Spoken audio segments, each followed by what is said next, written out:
Silicon Valley Bank collapsed. You've probably heard about it, but what really happened? How does one of the tech world's most trusted banks go from boom to bust so quickly? Let's break it down.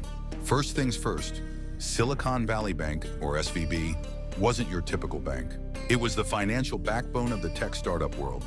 Thousands of young, fast-growing companies relied on it for funding and banking services.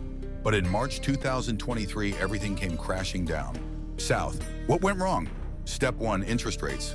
In 2022, the Federal Reserve started raising interest rates aggressively to combat inflation. Now, banks usually invest in safe, long-term assets like bonds, and that's what SVB did. The problem? When interest rates rise, the value of those bonds drops. And SVB had a lot of bonds, which started losing value fast. Step 2, a struggling tech sector. Many of SVB's clients were startups, companies that burn through cash quickly. With venture capital funding drying up and investors getting nervous, these startups started pulling money out of SVB to keep themselves afloat. That meant SVB had less and less cash on hand. Step 3, SVB tries to cover the gap.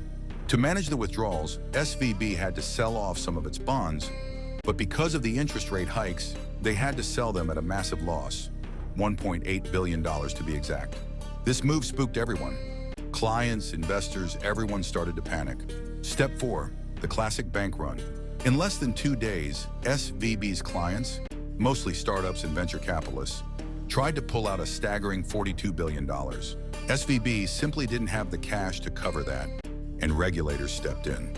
The bank was shut down on March 10, 2023.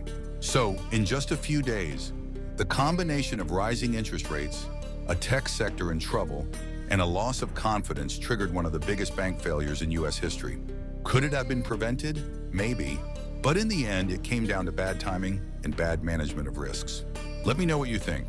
Was SVB's collapse inevitable, or did they make critical mistakes along the way? Drop your thoughts in the comments below.